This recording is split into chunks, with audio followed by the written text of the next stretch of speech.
बिस्मिल्लाहिर्रहमानिर्रहीम बिस्मिल्लाहिर्रहमानिर्रहीम अस्सलामु अलैकुम वरहमतुल्लाहि वबरकातुहू। मोहतरम जनाब अब्दुल रहमान साहब, मोहतरम जनाब मेरे बड़े भाई बदरुद्दीन अजमल साहब, मोहतरम जनाब पीटी बशीर साहब,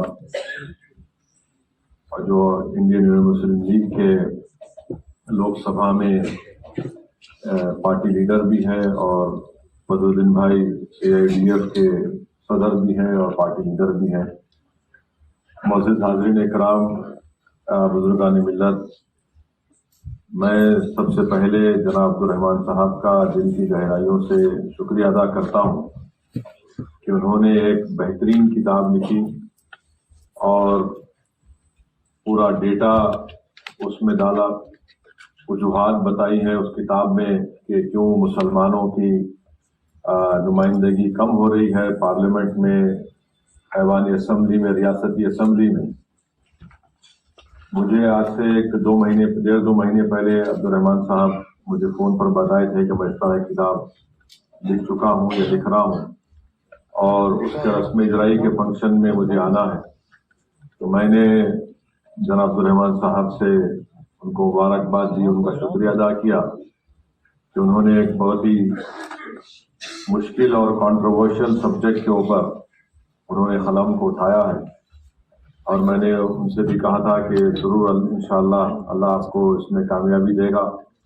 मुझे किताब आज दोपहर में अब्दुल रहमान साहब खुद मेरे घर पर भिजाए, मैं नहीं था, मैं पार्लियामेंट में जाना था। मुझे जो सरसरी में बैठे बैठे उस किताब का मुताला किया हूँ। मैं ये समझता हूँ कि एक बेहतरीन किताब लिखी गई है और पूरे पार्लियामेंट के 17 जो लोकसभा के इलेक्शन हुए उसमें कितने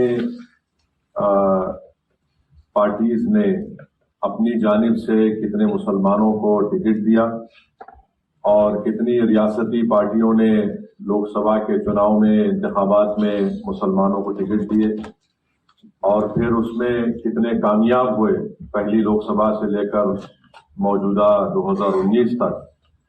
और साथ ही साथ उस किताब में उन्होंने रियासती असम्बली के इंतखाबात में भी मुख्तलिफ रियासतों का जिक्र किया है जहां पर कितनी पार्टीज ने मुसलमानों को टिकट दिए, कितने कामयाब हुए। और उस किताब के आखिर में उन्होंने हर रियासत में जितनी असम्बली हल्के जात हैं उसमें उन्होंने मुसलमानों का आबादी का तनासुब भी लिखा। तो मैं समझता हूं कि एक बहैसियत एक सियासत के तालिब इल्म के लिए ये हमारे लिए बड़ी मुफीद साबित होगी। और मैं इंशाअल्लाह ताला जरूर जब वक्त मुझे मिलेगा मैं इसका पूरे जितना हो सके इसका पढ़ूंगा और यकीन जानिए अब्दुल रहमान साहब, मैं इसको इस्तेमाल करूंगा अपनी तकारीर में, अपने जहां कहीं मुझे मौका मिलेगा, ताकि ये जो हमारे वतन अजीज में जो आर्गुमेंट पेश किया जाता है कि मुसलमानों के ताल्लुक से कि आप सिर्फ वोट दीजिए, वोट लेने वाले आप नहीं बन सकते हैं। मेरी जिंदगी, सियासी जिंदगी जो मेरी अब तक रही है, मैंने अपने बचपने में अपने मरहूम वालिद को देखा, अपने बुजुर्गों को सुना, तो जाहिर है मेरा जो ओरिएंटेशन है वो इस बात को कबूल करने के लिए तैयार नहीं है कि मुसलमान चुनाव ना लड़े। और मेरा मानना यह है कि मुसलमानों को इंतखाबात में हिस्सा लेना जरूरी है, चाहे वो सरपंच के चुनाव हो या मंडल के चुनाव हो या निकाय चुनाव हो या म्युनिसिपल कॉरपोरेशन के चुनाव हो या असेंबली के हो या पार्लियामेंट के हो। और मेरा मानना यह है कि जब तक मुसलमान चुनाव नहीं लड़ेगा आप जीत भी नहीं सकते, और आप अगर आपको हार भी मिलती है तो उसमें कोई बात नहीं, मगर आपको लड़ना जरूरी है। अगर आप हार के डर से इलेक्शन नहीं लड़ेंगे तो फिर आप कभी भी नहीं जीत पाएंगे। अगर आपको जीतना है तो आपको 1 नहीं 2 बार हारना पड़ेगा और फिर आप जीतेंगे भी इंशाअल्लाह ताला।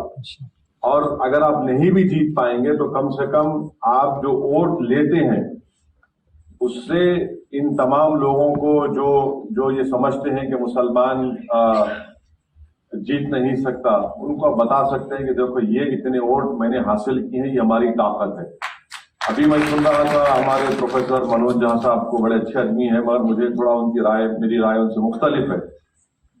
फिरका परस्ती का आगाज 2014 से नहीं शुरू हुआ। अगर आप वो किताब देखेंगे तो कभी भी 2014 से पहले तक मुसलमानों को पार्लियामेंट में उनकी आबादी के तनासुब से उतने एमपी जीतकर कभी नहीं आए। जो हाईएस्ट जीते वो 1980 में, और फिर उसके बाद 1984 में और 2004 में। तो ये कहना कि नहीं 2014 से ही ये तमाम चीजें शुरू हुई हैं, 2014 से चीजें शुरू हुई हैं, और जो कहते हैं वो इसलिए कहते हैं कि 1950 से जो फिरका परस्ती है उसको छुपाना चाहते हैं। तो जो लोग आपके सामने कहते हैं कि 2014 से माहौल खराब हुआ है, वो ये नहीं बताते कि माहौल 52 में भी खराब था, 56 में भी खराब था, 62 में भी खराब था, फिर इमरजेंसी में भी खराब था। माहौल खराब ही था, माहौल अच्छा नहीं हुआ। ये इस बात को आपको मानना पड़ेगा। अब जाहिर है यहाँ पर बैठने वाले लोग जो इन सेकुलर पार्टियों को चाहते हैं, मुझे यकीन है कि आपको तकलीफ होगी, मगर सच्चाई यही है कि फिरका परस्ती 1950 से शुरू हुई। फिरका परस्ती आज भी अपने उरूज पर है और कल भी रहेगी। फिरका परस्ती से मतलब क्या है कि जब मुसलमानों को वोट डालने का मतलब आता है, मामला आता है, तो सब बोलते हैं कि नहीं मियाँ जी वोट नहीं दे सकते। ये खुली खुली बात मैं आपसे कह रहा हूं कि आप वोट नहीं दे सकते, हम मगर जब बरादरी की बात आएगी तो यकीनन सब वोट देंगे।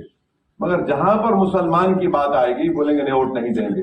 अच्छा, आज आप कहेंगे पार्लियामेंट में 4% मुसलमान एमपी हैं, उन 4% में 26 एमपी, 26 एमपी में सिर्फ 2 एमपी ऐसे हैं जो 10 या 15% नाम मुसलमानों के वोटर लिस्ट से जीत कर आए हैं। एक तो तमिलनाडु में मुस्लिम लीग के एमपी है, दूसरा हमारे अंसारी भाई थे, अफजाल अंसारी भाई थे। अब जितने उससे हटकर जो 24 एमपी जीत कर आए हैं, ये सेकुलर पार्टी की मेहरबानी नहीं है, ये 30% से ज्यादा मुस्लिम वोटर है तो इसलिए जीत कर आ रहे हैं। तो जिनका ये बोलना है कि हम जिताए नहीं जिताया, तो 30% के ऊपर जहां पर वोटर लिस्ट में मुसलमानों की आबादी है, वोटर लिस्ट में नाम है, आप जीत कर आते हैं। तो इसमें आपका बोलना है कि नहीं हम तीर मार लिए, नहीं, आप तीर नहीं मार रहे हैं। अगर आप तीर मारते तो फिर आप यूपी में बीजेपी को रोक देते। अच्छा, तीसरी बात यह है कि मुसलमानों में एक, जैसा बदरुद्दीन भाई ने कहा, बिल्कुल सही है, मुसलमानों में एक जुनून है कि हम फिरका परस्त पार्टियों को वोट नहीं देंगे। बहुत अच्छी बात है, मगर आपको यह भी देखना है कि आपको भी जिंदा रहना है। मैंने जो सियासत सीखी अपने वालिद के पैरों के पास बैठकर सीखी, अपने बुजुर्गों से सीखी, हम बदरुद्दीन भाई से भी सीखते हैं। बदरुद्दीन भाई 2 in 1 है, ये आलिम दीन भी है और सियासतदान भी है। तो जहां पर बदरुद्दीन भाई का काम मुश्किल में पड़ जाता वो दुआ लेके फूंक देते हैं, जो मैं नहीं कर सकता, मेरे पास नहीं है। मगर आप देखिए कि ये आलिम दीन है और एक प्रैक्टिकल आलिम दीन है। ये इनका ये उसमें फंसे हुए नहीं है उस डिबेट में। और बदरुद्दीन भाई आपसे ये नहीं कह रहे हैं कि पिछले बार इनका कांग्रेस से अलायंस हुआ था और इनकी बदौलत कांग्रेस को इतनी सीटें मिली आसाम में,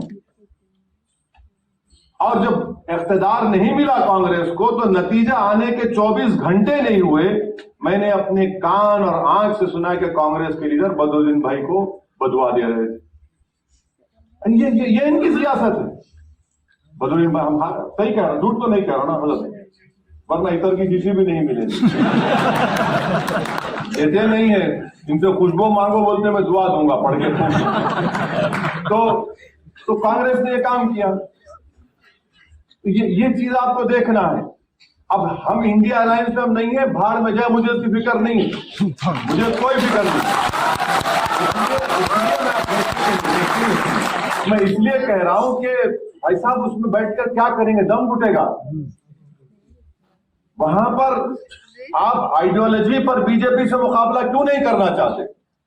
मुकाबला करें ना आइडियोलॉजी में बीजेपी से। आप पहले ये कहेंगे कि देखो माहौल इतना खराब है कि अगर आपको देंगे टिकट तो फिर हमको हिंदू वोट नहीं मिलेगा, खुला बोलते हैं। तो आप, मैं खुल के कह रहा हूं, अंदर कमरे में कहते हैं। अच्छा, फिर आप देखिए कि राहुल गांधी अमेठी से क्यों हारे और वायनाड से क्यों जीते?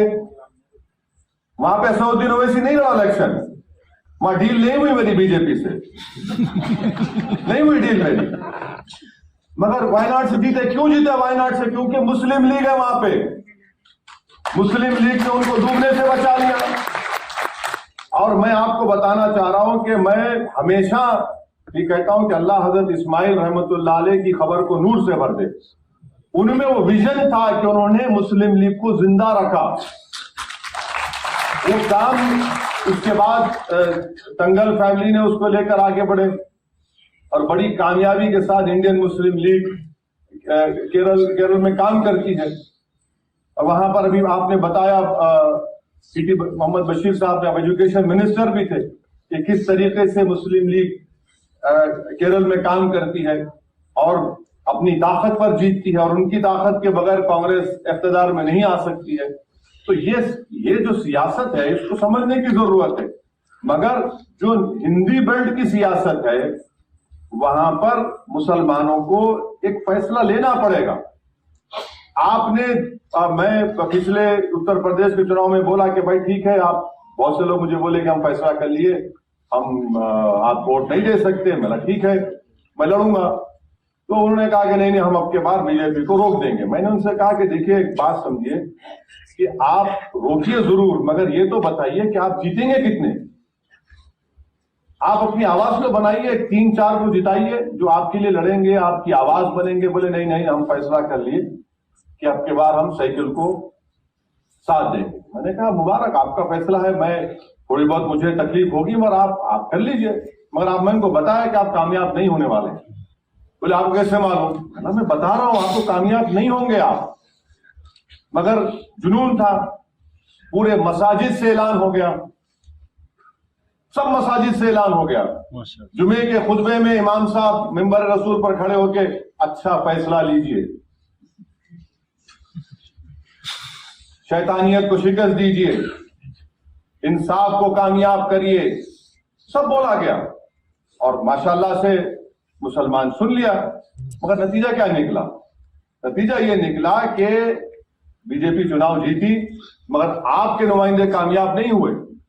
तो ये आपको डिफरेंस महसूस करना है। मैं मेरा जो पॉलिटिकल ओरिएंटेशन है मैं उसकी बात कर रहा हूं। मेरा मानना यही है और जब तक मैं जिंदा रहूंगा मानता रहूंगा कि भारत की जमहूरियत, भारत का आईन उस वक्त मजबूत होगा जब मुसलमानों की एक सियासी आवाज होगी, मुसलमानों का एक पॉलिटिकल रिप्रेजेंटेशन होगा।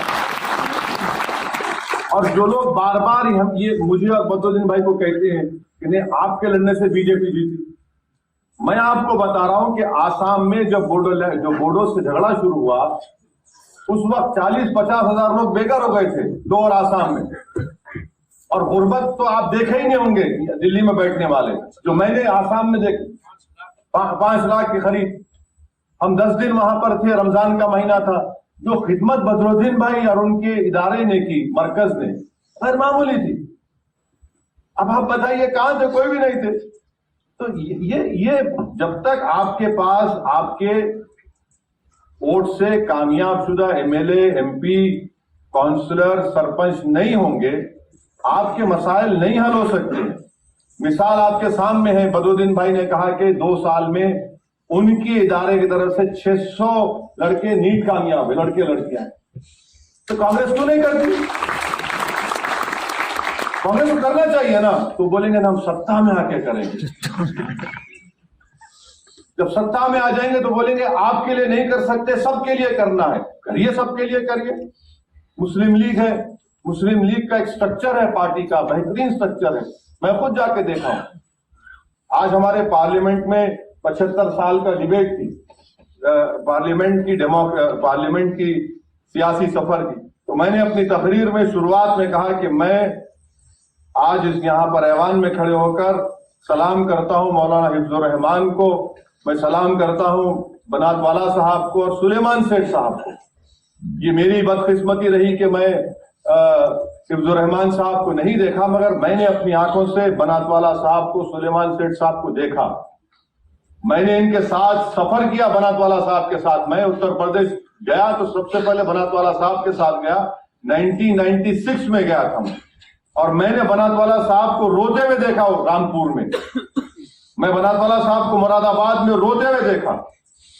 और वो मुझसे कह रहे थे कि ये देखो, ये मुरादाबाद का वो ईदगाह है जहां पर 1986 में अगस्त के महीने में ईद उल फितर के दिन 600 मुसलमानों को गोली मार दी गई थी। यहां पर सरकार कांग्रेस की थी, ये बात नहीं करेंगे, मगर आप वोट उनकी देंगे, सेकुलर जिंदा रखना है। देखिए एक बात सुनिए, अगर आप मौलाना बैठे, हदीस शरीफ को मैं बयान नहीं करूंगा, मगर रसूलुल्लाह सल्लल्लाहु अलैहि वसल्लम ने फरमाया कि मोमिन वो है जो एक बिल से 2 बार नहीं डसा जाता। आपको तो 2500 मरतबा डस दिए लोग, और आपको, मगर आपके जो दिमाग में एक चीज बैठी हुई है कि नहीं हमको इनको ही वोट देना है, ये डिलीवर करेंगे, डिलीवर नहीं कर सकते। देखिए अगर कोई चुनाव हो भी जाता है और सरकार बदल भी जाती, नफरत कैसे खत्म होगी बताइए आप? नफरत तो उसी वक्त खत्म होगी जब आपका कोई लड़ने वाला होगा, जो आपकी बात करने वाला होगा। मैं बदरुद्दीन भाई, हमारे ईटी मोहम्मद बशीर साहब माइनॉरिटीज के जितने स्कीम्स है उसके बारे में बात करते हैं, बोलते हैं, पुकारते हैं। अभी बदरुद्दीन में बता रहे थे, पार्लियामेंट में बोले तो कोई बीजेपी वाला इनको बोल दिया पाकिस्तान चले जाओ, कुछ बोला आपको तो बदरुद्दीन भाई बोले गेट आउट, उसको कुछ बोल दिया बदरुद्दीन भाई। तो नहीं, देखिए आपको ये बात समझना है कि अगर आप सिर्फ यही समझेंगे कि हम वोट डालने वाले बनेंगे, मुबारक, आपका इख्तियार है, मैं उस पर कोई इख्तलाफ नहीं कर सकता हूं। मगर याद रखिए 40 साल के बाद जब आपकी नस्ल, जिसको जनरेशन जी कहते हैं, वो आपसे पूछेगी आपने क्या करके दे दिया हमारे को, जब आप क्या जवाब देंगे? आप सोचिए उस बात को। आपका मकसद ये नहीं कि वोट डालना, आप सोच तो लीजिए क्या करना है, आप क्या करना चाहेंगे। आप लीडर बनाइए ना, लीडर क्यों नहीं बनते आप? जब आप हर पार्टी के लीडर को, उसके समाज को लीडर बनाते, आप क्यों लीडर क्यों नहीं बनना चाहते? नहीं, हम डरते नहीं, कुछ हो, अरे कुछ नहीं होगा। अब क्या होना बाकी है? अब जेल में आप हमारे लड़के सड़ रहे हैं 3-3, 4-4 साल से। लड़ाई अगर कोई लड़ रहा है मोदी से, तो मुसलमान लड़ रहा है इस जमहूरियत को बचाने के लिए। घर अगर किसी का टूट रहा है तो इंडिया अलायंस लोगों का घर नहीं टूट रहा है। किसी को मॉब लिंचिंग की जा रही है तो किसी सेकुलर नेता के बेटे की मॉब लिंचिंग नहीं की जा रही। किसी की बेटी को तालीम से अगर रोका जा रहा है तो इनकी बेटियों को नहीं, मेरी बेटी को रोका जा रहा है। अगर किसी को ट्रेन में गोली मारी जा रही है नाम पूछकर, तो इनको नहीं मारा जा रहा, मुझे मारा जा रहा है। ये इस मुल्क की तल्ख हकीकत है। अगर आप यही समझ लेंगे, मुशायरे में बैठते जाके वो सेकुलरिज्म के बारे में शायर बोला, दिल बड़ा खुश हो जाता। ऐसा, मगर रियलिटी क्या है? रियलिटी कुछ और है। रियलिटी आपको पुकार कर कह रही है कि तुम नेता बनो, लड़ो, अपने हुकूक के लिए बात करो। मगर हम डरते हैं कि अगर हम वोट डाल देंगे तो वो जीत जाएंगे। आप वोट दे दे के थक जाएंगे, वो जीतते रहेंगे। आप मेरी बात समझो, मेरी बात को। आप यकीनन बीजेपी को हराना है, मगर आप अच्छा, सियासत में पॉलिटिकल बार्गेनिंग होती है। पॉलिटिकल बार्गेनिंग आप क्या कर रहे हैं मुसलमान? आप हर समाज को ले लीजिए, चाहे यादव हो, कुर्मी हो, कुशवाहा हो, ठाकुर हो, ब्राह्मण हो, जितने समाज हैं उनमें इतना सियासी शौर्य है कि पॉलिटिकल बार्गेनिंग करते हैं अपने समाज के लिए। हम क्या करते? नहीं, बस हमको बचा लो, आप हमारे घर को बचा लो, हमारी मस्जिद को बचा लो। अरे फिर जिंदा रहने का मकसद क्या है बताओ? फिर आज आप कितने साल जिएंगे? 60 साल, 70 साल, उसके बाद सब बीमारियां लग जाते। अरे आप ये भी तो देखो कि भाई हम क्या कर रहे हैं फ्यूचर के लिए, आप उसके बारे में सोचिए। अब अहम बात और एक बात, जब 2009 में जब डिलिमिटेशन कमीशन बना, कुलदीप सिंह साहब का कमीशन बना था डिलिमिटेशन का, तो 2009 में 2000 डिलिमिटेशन कमीशन वॉज में 2009 2008। तो उस डिलिमिटेशन कमीशन के पास जब मैं गया था उनसे, जस्टिस साहब से मिलने के लिए, तो वो हम जाकर बैठे, पूरा प्रेजेंटेशन दी हैदराबाद का, उसके पैरामीटर्स थे। तो उन्होंने मुझसे जब प्रेजेंटेशन हो गया तो उन सबको बाहर जाकर मुझसे बोले कि ओवैसी साहब एक बात बताइए कि आप और मुस्लिम लीग वाले आए हैं खाली उस पैरामीटर्स को बुनियाद बनाकर केरला और हैदराबाद की पार्लियामेंट कॉन्स्टिट्यूशन बताने के लिए, आपके समाज के लोग क्यों नहीं आते? कि खाली बयान देते हैं लोग, स्टेटमेंट देते हैं कि मुसलमान के कॉन्स्टिट्यूशन रिजर्व करते हैं। आप जाके दीजिए ना, आपको मालूम ज्यादा लोग नहीं गए मुसलमानों से, हम काम ही नहीं किए, तो क्या करेगा कमीशन वो? अब दूसरा देख लीजिए, आसाम की बात बदरुद्दीन भाई नहीं बोले।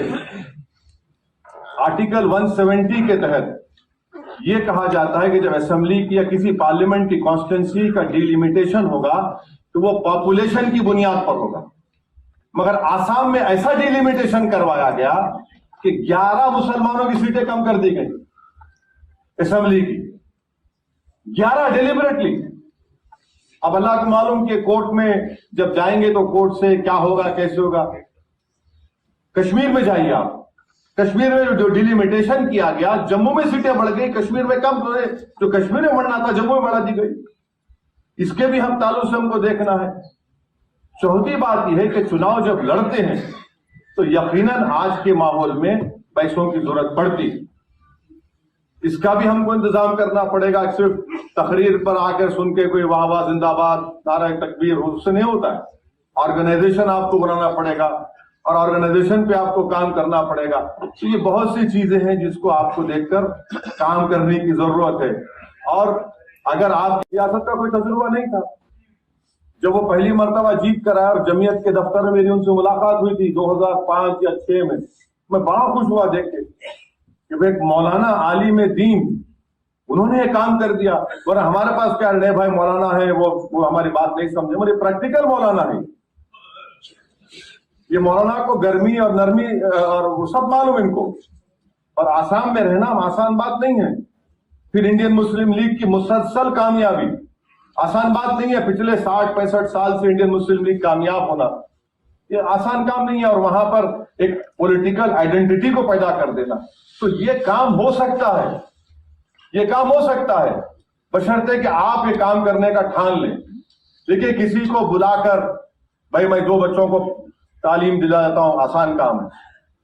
किसी को कहना कि भाई मैं एम्बुलेंस दिला देता हूं। मैं आपसे कह रहा हूं कि कौम का मुस्तकबिल तैयार करो आप।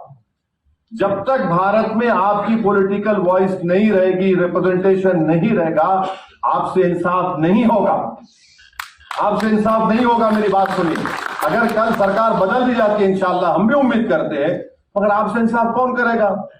आप भी उम्मीद करेंगे, लोग करेंगे। हमारे हैदराबाद में कहावत है कि जब तक बच्चा नहीं रोता माँ उसको दूध नहीं पिलाती।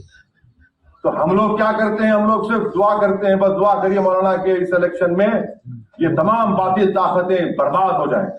हम लोग जोर से आमीन बोलते, फिर वहां दुआ करते हैं अल्लाह इस इलेक्शन में इनको आपस में टकरा दे। आमीन हो गया। मेरे भाई, रसूल अल्लाह सल्लल्लाहु अलैहि वसल्लम मिंबर और मेहराब से उतरकर मैदान कारसाज में अपने दंदान मुबारक को शहीद कराए। सिर्फ दुआ पर इक्तफा नहीं कि अमली मैदान में आए थे। अब आपको भी सोचता है कि आप क्या करेंगे? क्या सिर्फ आप सुनते रहेंगे, किताब पढ़ेंगे? अरे भाई, सदमी ने नहीं मालूम कितनी रातें अपनी खराब की, कितना सुकून अपना बर्बाद किया किताब लिखने के लिए। तो इस किताब को पढ़िए, उस पर अमल करिए, सोचिए कि मैं क्या करने वाला हूं। आप अगर आपको नफरत है सऊदी ओवैसी से, ईटी बशीर साहब से, बदरुद्दीन भाई, तो आप आइए, मैं पीछे आपके काम करने तैयार हूं, या खुद करिए, मगर कुछ तो करिए। अगर आप नहीं करेंगे, अगर आप नहीं करेंगे और बोलेंगे भाई साहब कोई आसमान से फरिश्ते आने वाले नहीं है, ना कोई जमीन से निकल कर आने वाला है, आपको ही करना है। अगर आप चाहते हैं कि आपके मुकद्दर के फैसले आपकी मर्जी के मुताबिक हो, तो फिर सियासत में हिस्सा लीजिए। अगर आप सियासत नहीं करेंगे तो कोई और सियासत करेगा आपसे। सियासत में हिस्सा लीजिए, लड़िए इलेक्शन, डरिए मत। जिंदगी में, दुनिया में अगर हार मिलती है तो कोई परवाह नहीं, उस दिन की हार से बचिए उस दिन अल्लाह सबका हिसाब किताब करेगा। तो इस दुनिया में हारे कोई बात नहीं, मगर इखलास तो है ना, नियत है, अल्लाह को राजी करना है, एक मजलूमों की आवाज बनना है। अच्छा, कोई बोलेगा नहीं मुसलमानों के एमपी हैं पार्लियामेंट में। मेरे भाई, सिवाय बदरुद्दीन भाई के ईटी मोहम्मद बशीर साहब हैं, आपके एक और साथी हैं, मैं हूं, इम्तियाज साहब हैं, हम लोग ही चार पुकारते हैं दीवाने। दूसरे पार्टियों के जो हमारे मुस्लिम मेंबरान हैं बड़े बाइज्जत हैं वो, मगर उनकी पार्टी उनको बोलने ही नहीं देती।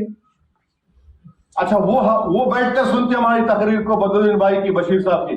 अब आप क्या बोलेंगे? What are you saying? We are sitting to hear you. आप क्यों नहीं बोलते? No you please understand, we come from this party that party. अच्छा, जितने बड़े बड़े पार्टियां उनके नेता आप सुनेंगे, ऐसा नजर आता है कि मुसलमान वो है, मैं नहीं हूं। मगर जब उनके बात करने की मामला आता है कोई नहीं करेंगे। अब आप बोलेंगे कि हैदराबाद में हमने क्या हासिल किया, मैं एक लंबी तारीख है हमारी।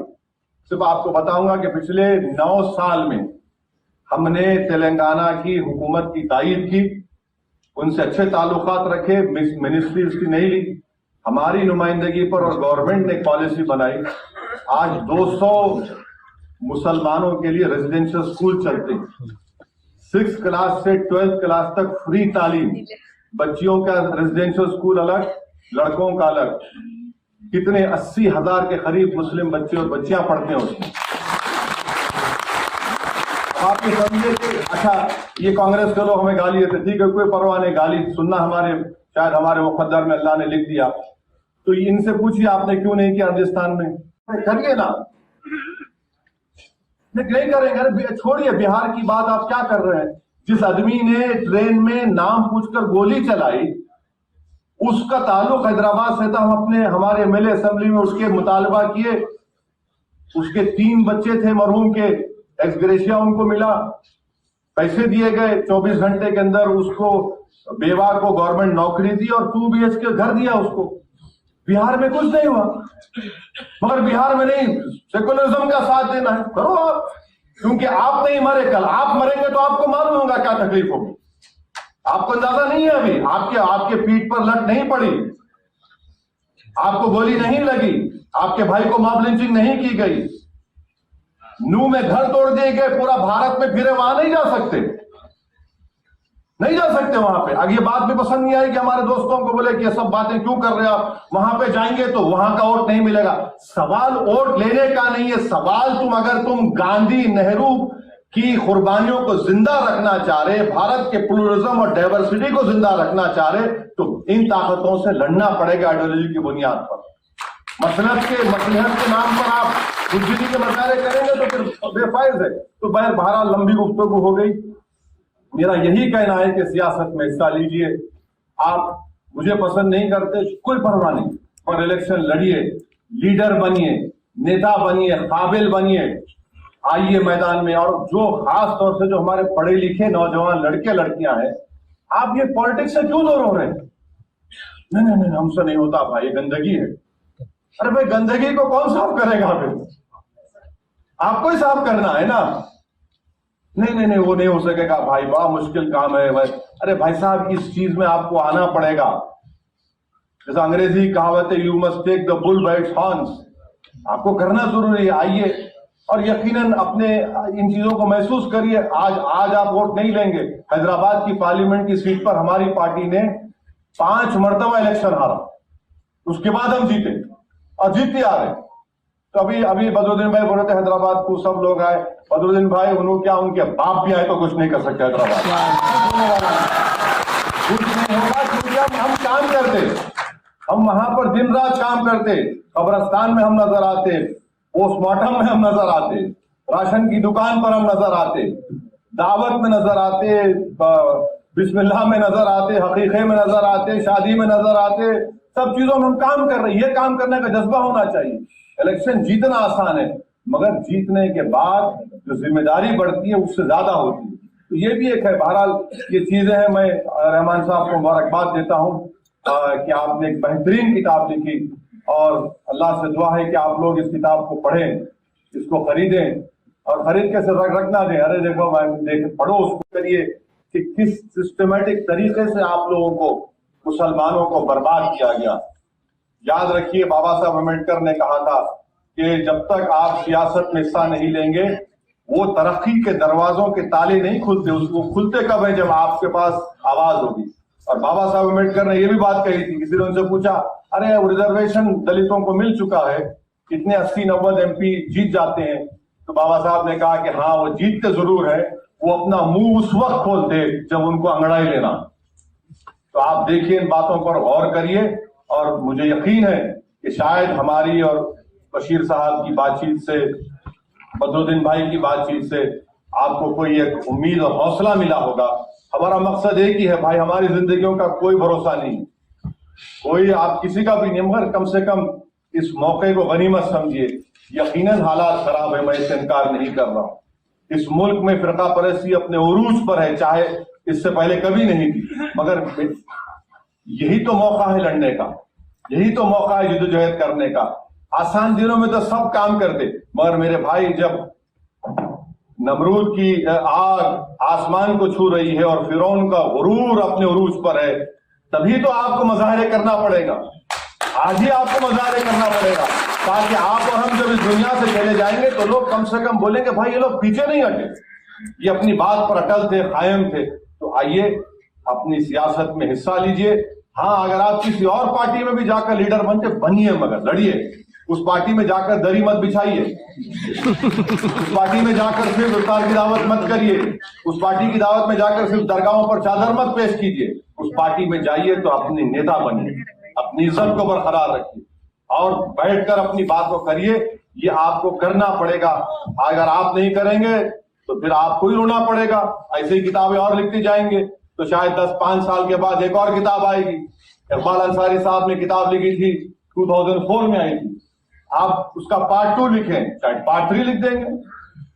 आज आप 26 आपके पास है तो शायद कल 18 जीत कर आए, उसके बाद आपका नामो निशान भी ना रहे और आप सिर्फ वोट डालते रहेंगे। और ये बात दिमाग से निकालिए कि नहीं, हमको इलेक्शन नहीं लड़ना है। इलेक्शन लड़ना है, इलेक्शन लड़ेंगे तो ही आपको जमहूरियत आपको वोट दे रही है, आप वोट नहीं डालेंगे। ये एक अजीब बात काबिल लोग हैं पढ़े लिखे। No, we must not contest elections, we must first work for social acceptance.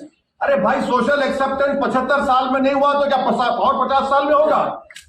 Social acceptance उस वक्त होता है जब आप ताकत दिखाएंगे, जब आप वोट लेंगे, चाहे 100 वोट क्यों ना हो। उनको मालूम होगा अरे भाई आज 100 लिया, कल 1000 तक जाएगा।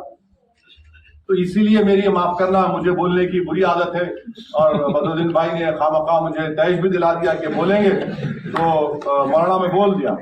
तो बहरहाल आप तमाम से गुजारिश है कि आप हमारी इन बातों का गौर करिए और अब्दुर्रहमान साहब का और उनके तमाम टीम का मैं शुक्रिया अदा करता हूं कि उन्होंने हमको यहाँ आने की दावत दी और अल्लाह सुब्हाना तआला अब्दुर्रहमान साहब की इस किताब